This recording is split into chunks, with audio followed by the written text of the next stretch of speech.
Hola, ¿te has preguntado una vez qué es la física? ¿O qué estudia la física? ¿O tal vez para qué sirve la física? Si estás en el colegio o preparándote para postular a la universidad o ya ingresaste a una carrera de ingeniería o de ciencias, te recomiendo estar atento a la siguiente explicación. Me llamo Félix Aucayanchi y soy profesor de física desde hace aproximadamente 40 años. Por respeto a la audiencia, presentaré aquí mis credenciales profesionales. Inicié mis estudios universitarios en el campo de la ingeniería en la Universidad Nacional de Ingeniería. Posteriormente, y por mi principal interés profesional en el campo de la educación, hice una licenciatura, también una maestría, un doctorado y algunos cursos de posgrado, entre ellos un diplomado en didáctica de la física en la UPC. En el campo profesional docente, debo manifestar que fui primero, en mis años juveniles, profesor de física en diferentes academias preuniversitarias de Lima y también del interior del Perú. Posteriormente he sido profesor en colegios de bastante renombre en la ciudad de Lima y por consiguiente también en algunas ciudades del Perú como en la ciudad de Piura, Trujillo, Chiclayo y Cajamarca. En los últimos 20 años aproximadamente he tenido mi más reciente experiencia en universidades. La última de ellas ha sido en la Universidad de Piura, en la Facultad de Medicina.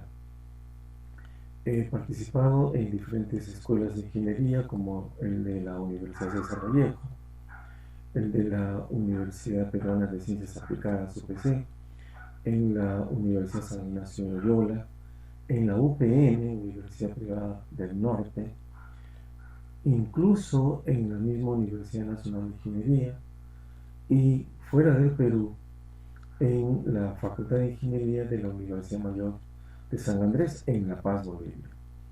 En el campo profesional empresarial, he estado como gerente de una empresa de fundición de vidrios llamada Perauca Andina. Y en el campo de la empresa editorial, pues me desempeño como director gerente de Raxo Editores desde hace aproximadamente 23 años, empresa que se dedica principalmente a la elaboración de cursos de ciencias fácticas principalmente.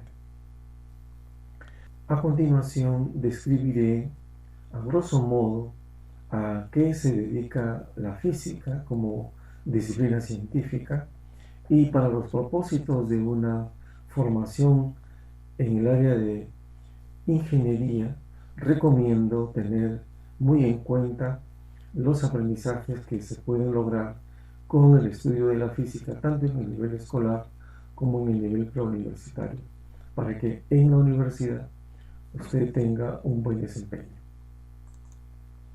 Si me preguntan qué es la física o qué estudia la física, deberé empezar diciendo que la física no es más que el conocimiento adquirido por el hombre al observar a la naturaleza. Aquí les muestro la sucesión del día y de la noche.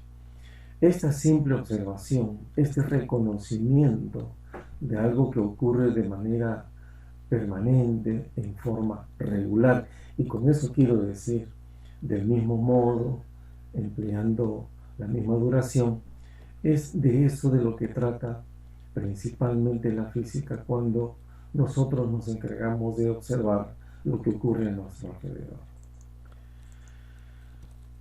Para medir el tiempo, para medir la duración, hacemos uso de una variedad de instrumentos que tienen la característica de la regularidad, como el del péndulo que se muestra en este GIF. Sus movimientos oscilatorios son precisamente regulares. Muchas cantidades físicas son necesarias para inicialmente hacer el estudio de los fenómenos físicos. Entre ellos tenemos, por ejemplo, a la longitud, a la masa, al tiempo, a la intensidad de corriente, a la temperatura, a la cantidad de sustancia, a la intensidad luminosa, etc. Todos estos temas referidos a cantidades físicas los estudiamos precisamente en el primer capítulo llamado Magnitudes físicas. Cuando decidimos estudiar algunas áreas, particularmente de la física, que tienen la necesidad de la orientación y sobre todo de la dirección en la que se mueven los objetos, pues hacemos uso de figuras, entre ellas los segmentos dirigidos que permiten representar a las cantidades físicas vectoriales. Así pues es necesario empezar el estudio de la física mostrando el uso que tienen los vectores para la descripción de variados fenómenos físicos. Sin duda, esto exige comprender primero la representación de los vectores y sus operaciones. Las operaciones que se realizarán con los vectores nos van a permitir llegar a campos muy interesantes de la física en la que se requiere operar con los vectores, como por ejemplo el producto vectorial en el campo del electromagnetismo.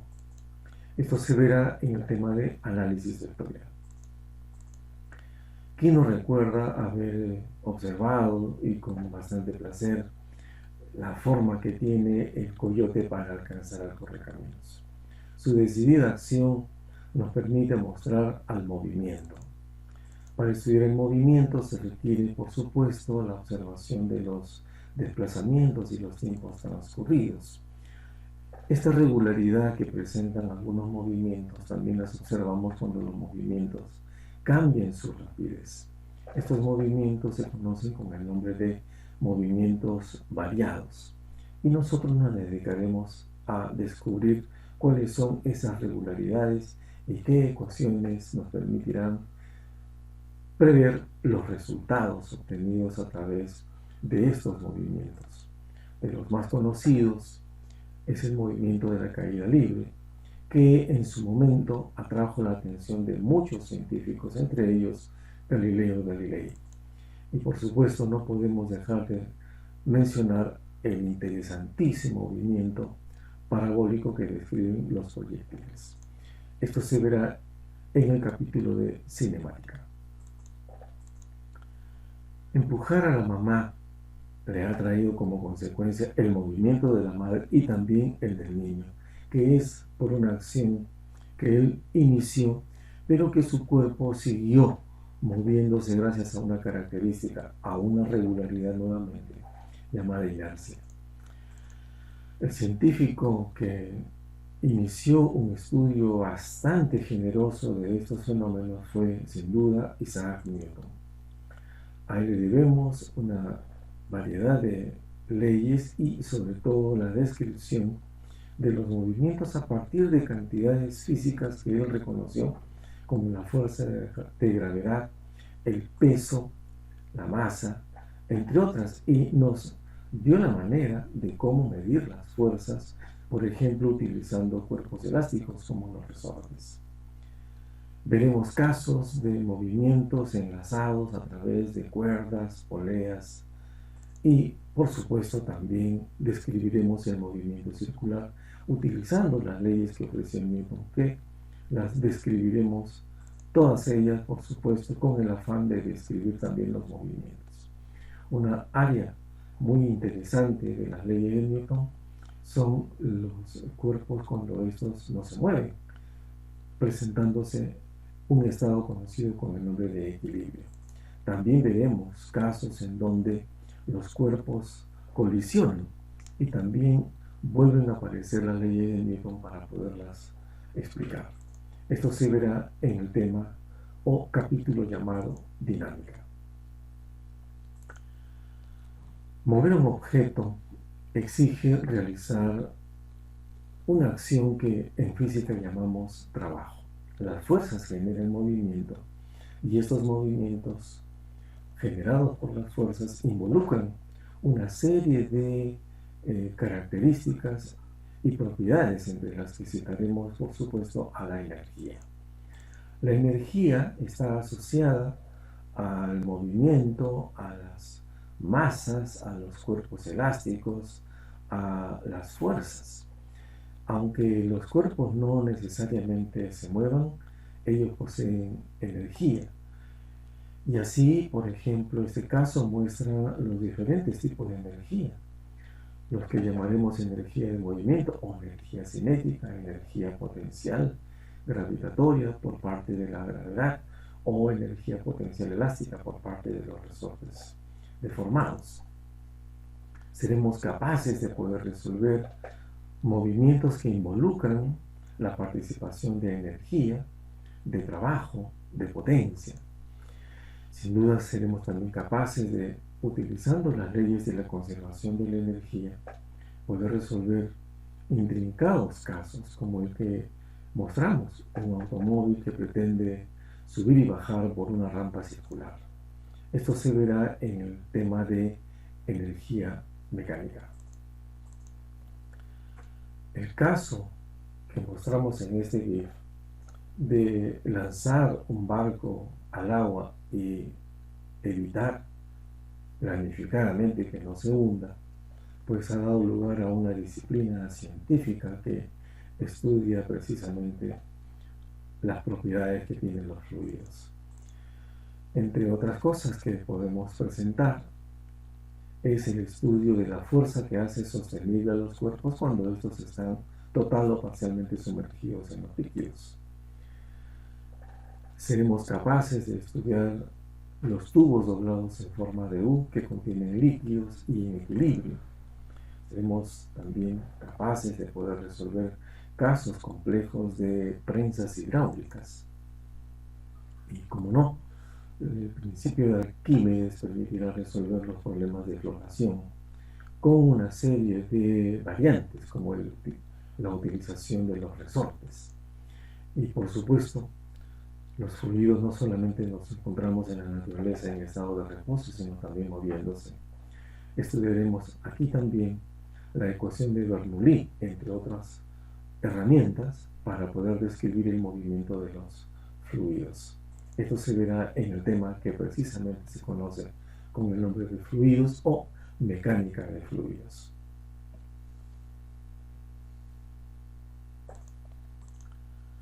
El solo hecho de ver hervir el agua o de cocinar con líquidos nuestros alimentos, el ver cómo el calor que fluye de la llama o del hornillo genera, además de el hervor, vapor, entonces es el primer paso que dio el hombre en estas primeras observaciones para descubrir que tras de todos estos fenómenos ocurren una variedad de regularidades. Para poder describir los fenómenos que involucran al calor, tenemos que aprender a medir la temperatura que rige los fenómenos del calor, principalmente en los fenómenos térmicos.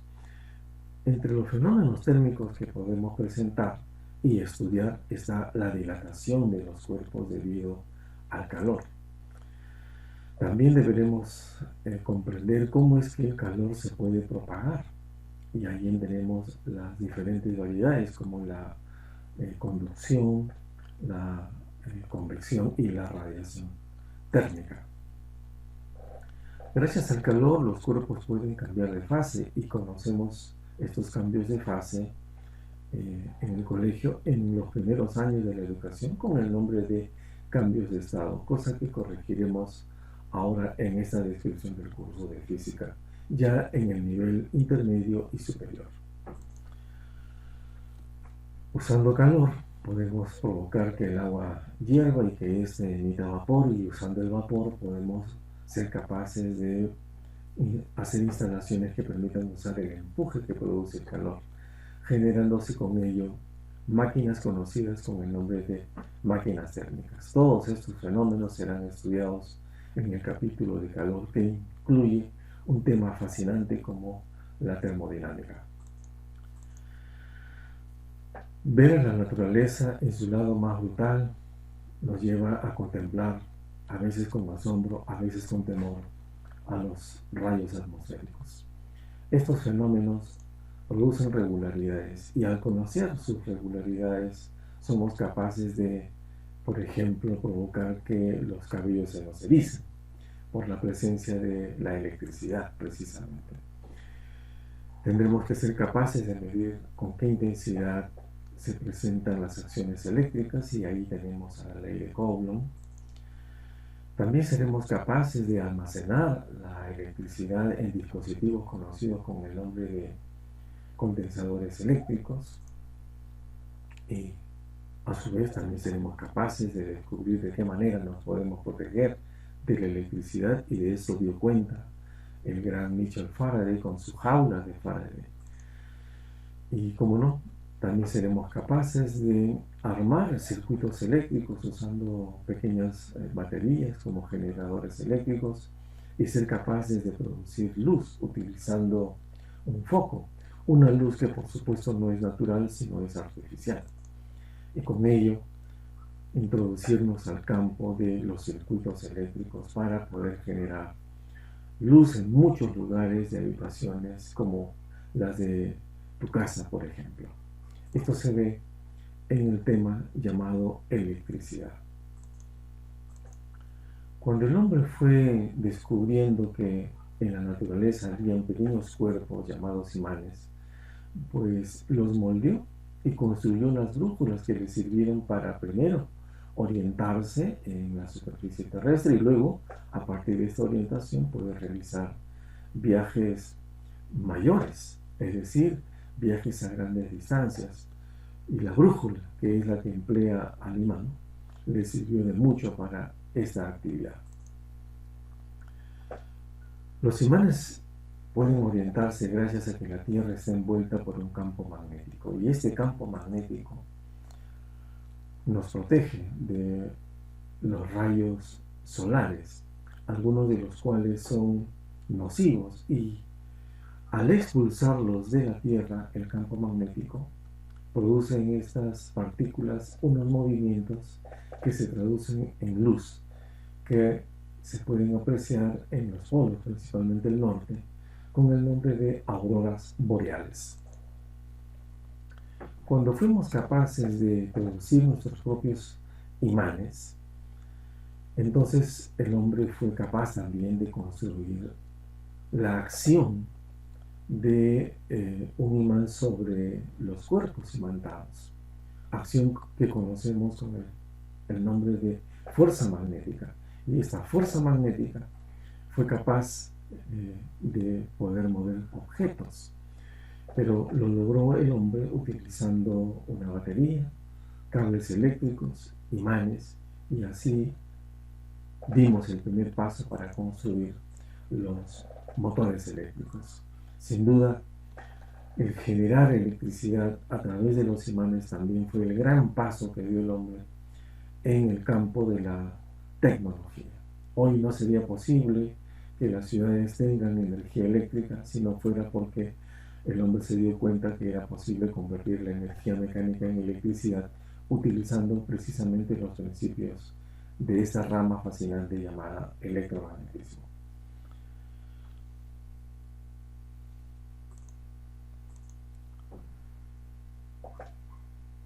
Este GIF muestra cómo es posible que podamos ver una imagen del bosque en el agua.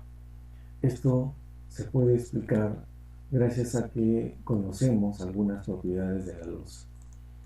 La luz se refleja y el hombre ha sido capaz de descubrir cuáles son las leyes que rigen a la reflexión de la luz.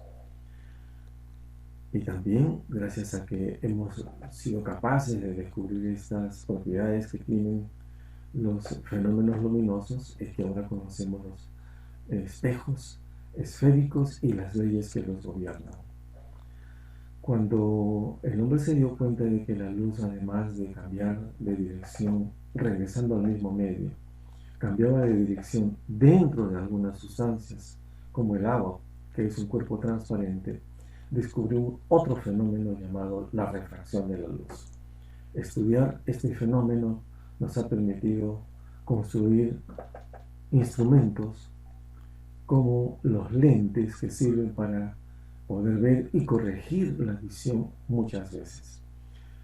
Hacer esto ha demandado, por supuesto, descubrir que los fenómenos naturales vinculados con la luz son posibles siempre que utilicemos matemática. Y aquí juega un papel importante la matemática en la explicación de los fenómenos que somos capaces de descubrir y describir.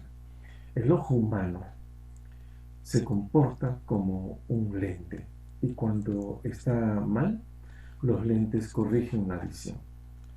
Todo esto ha sido posible gracias al desarrollo de una disciplina científica llamada óptica. Albert Einstein es tal vez uno de los científicos más reconocidos, más renombrados en el siglo XX. Gracias a él se descubre una regularidad de la naturaleza que se enmarca en esta fórmula de que la energía está dada por el producto de la masa por la velocidad de la luz al cuadrado. Se le ha hecho un monumento a esta fórmula. Fíjense ustedes lo importante que ha resultado ser el descubrimiento de esa regularidad. También Albert Einstein nos ofreció su teoría general de la relatividad, con la que ha sido capaz el hombre de descubrir que la luz, nada menos, que se suele propagar de manera rectilínea, se puede curvar por la presencia de grandes masas. Esto es lo que le sucede a la luz cuando pasa muy cerca del Sol. Al estudiar la radiación electromagnética, nos dimos cuenta y descubrimos que la luz era parte de un espectro. Pero había una gran relación entre este espectro luminoso y la radiación térmica, la radiación que emiten los cuerpos cuando están calientes. Así fue posible descubrir que había un nexo entre la radiación térmica y la radiación electromagnética. De esto dieron cuenta muchos científicos, generándose una nueva física llamada la física teórica, que tiene la característica de anticipar los eventos y comprobar los enunciados de sus teorías posteriormente, como sucedió con la teoría de Planck y de Albert Einstein en su descubrimiento del fenómeno fotoeléctrico, básicamente el descubrimiento de la ley que lo describe. Así también esa ley ha permitido al hombre aprovechar la radiación solar para generar electricidad, actualmente muy utilizada en los lugares bastante alejados de las zonas urbanas. Todos estos temas se explicarán en el área final del curso de física llamado Física Moderna. Nosotros los docentes hacemos este trabajo de la enseñanza de la física principalmente porque queremos que los estudiantes reconozcan que es posible aprovechar los conocimientos de la física en el amplio campo de la tecnología para tener una vida segura y feliz. Espero que esta explicación haya sido de su completa comprensión y me agradaría enormemente poderles enseñar el curso de física de manera virtual, como pronto lo estaremos ofreciendo. Nuevamente, muchas gracias.